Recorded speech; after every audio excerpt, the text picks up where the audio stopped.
Why do right? women seem to go after the troubled man as opposed to the healthy man? I think it has to do with your past. It has to do with your inner child. I think it has to do with unresolved trauma. I feel, and it is my experience, that when you are with someone, you meet somebody, and you feel this crazy amount of chemistry, like my advice is like run away, because that is not something healthy. That is unresolved trauma.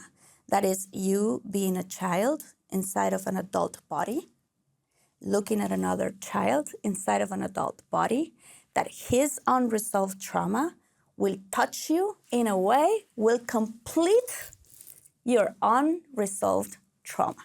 And you're going to learn a lot of lessons, but are going to be painful. So why don't you learn them on your own instead? Or perhaps go ahead, explore that, live that, but then you will find yourself inside of a bathroom crying, afraid that this person may do something to you. Right. And then you'll start asking the big questions. What did I do? And so you'll start looking at your past and the way you grew up and your inner child wounds. The way we are approaching love and finding love or looking for love and the people we attract has a lot to do with this 5 inner child wounds. That if we don't assess them before getting into a relationship, you will continue to attract the same guy. What are the wounds? So one of them is the rejection wound. So the rejection wound is a wound we all have. Literally, like since you're a little kid, at one point your mom or dad is going to say no to you and you're going to feel rejected. But there's people that have it even bigger. We all have that one, but there's people that have it even bigger. So, you have a story of rejection in school.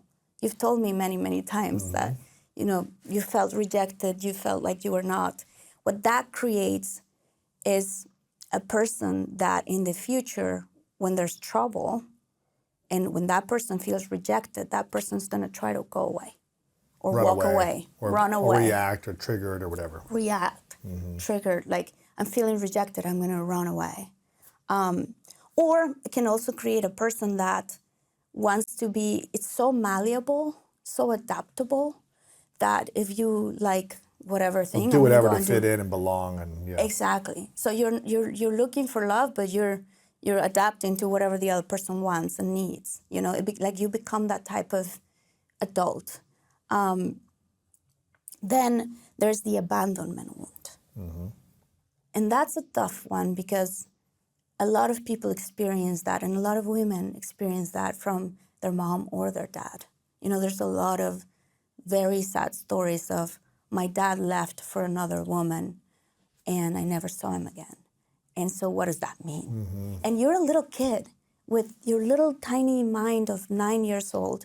You don't think it's because of other things. You cannot put yourself in your parents' shoes. You think it's about you. Yes. And so then what happens with people that have abandonment wounds is that they become dependent.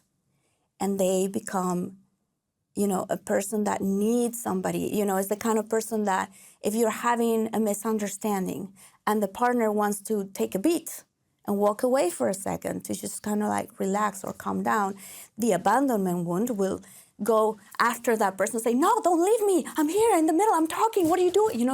And then it's a never-ending argument all night because that person's not leaving, the good amount of space in between the two. Because if you leave, I feel you're abandoning me. Or that they get too attached.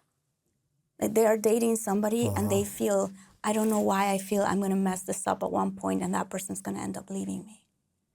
So it has to do with a story of something that happened to you in your childhood. Yes. Even if your dad didn't leave, even if your mom didn't leave, sometimes it could be that you felt abandoned because they dropped you off in school when you were too little. And you had this anxiety about you. And maybe they didn't pick you up many, many times, and you were waiting outside school and your parents didn't show up. So maybe it comes from that. Because some people say, I have amazing parents, but I still have some of these wounds. Where are they coming from? Okay, so that's the second That's wound. the second one. Then there's the humiliation wound, the Humiliation. shame. You feel shame. You were humiliated. So somebody, I mean, in many different ways, you have a story about that. You know, the other day we were talking about this and you went, man, I think I have most of them. Yeah. Right. And then I said to you, I love you so much because you become who you become, the man who you are, which I know who you are. Having had all of these wounds is admirable. You know, the type of resilience that you have, the type of commitment with yourself that you have. Yeah. It's massive because you do, but you were humiliated in school, right? People that were bullied or people that your parents can humiliate you. Yeah, they can. You know, many, many times. You're like, oh, you're the little kid, you're excited because you wrote this little song at that one moment and your dad is with a bunch of friends. It's like, no, what? No, you sing horrible. Move out of the way. Right. And you continue. You feel that humiliation. Right. So what that creates, having had a parent who has a crazy temper and you never know what you're going to expect, right? That parent that maybe reprimand, how do you say reprimand? Yeah, reprimanded, I guess. Reprimanded you. You know English better than I do. But reprimanded you in front of other kids, Yeah. you know, with a big temper, that big Yeah. voice. You feel like this humiliation. So what that creates is in the future, if you have not worked in your inner child wounds, is a man or a woman that is willing to take any kind of abuse. So you're replicating the abuse Right. that you had at home. So you haven't learned how to stand up for yourself. Exactly. Yeah. So then you have a screaming girlfriend saying, why are you, I'm going to break up with you if you don't pick up my phone call. And you continue in the relationship because you're like, yeah, of course.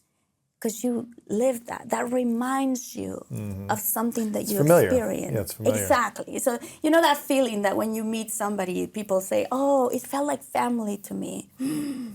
Why did it feel like family? Some family could be great, another family might make you, yeah. Exactly. So like that's why the question is really Noticing important. What part of that made you feel like family? Okay, humiliation. What's number 4? The other one is treason. Somebody like betrayal. So for example, my sister, when I was born first, then my sister was born second. And then there was a gap in which my parents didn't have children for like 6 years, and then they had my brother.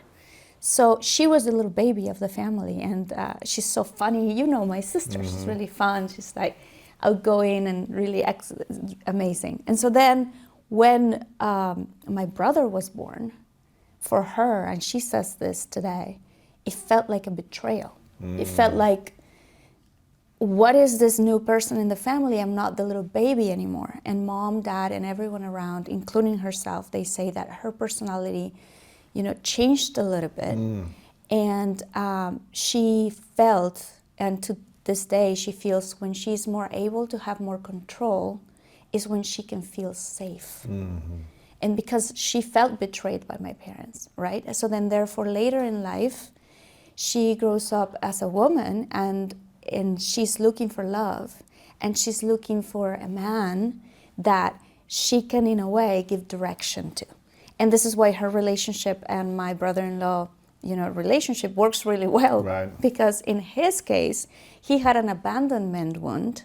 And so then he was looking for somebody to give him direction. So this is for them, in a way, it's a good match. Right. So for me, being the oldest of the family, my mom was always so amazing into praising and saying, oh, Martita's the helper of the family. She helps me with the house. She helps me with the siblings. She helps me. So in a way, I built my identity feeling as if I was of help to somebody, then I was worth it, right? I had some value to bring if I was being of help to somebody. So then what happened is then later, as an adult, before having healed my inner child wounds, I was looking for somebody I could help. And I didn't know this is subconscious, right? So then all of a sudden I used to fall in love with men that needed a lot of support and a lot of help. Because in a way, if they didn't need me, I didn't know if I was worthy. So that was a big one for me. And then the other one was shame. So for me, it was, my family too. We're jokers, we joke all the time. And especially my dad's side of the family, he was so young, he was 20 years old. And he used to like poke me or do these little things. I was 1 year old, 2, 3, 4, 4, 5. And he would say, oh my God, look at that. He would say that to my mom. Look at her, she's crying just by me doing this. And he would laugh. But me as a little kid, I didn't know what was happening. So then I would feel, my dad is laughing at me, right? So I felt shame.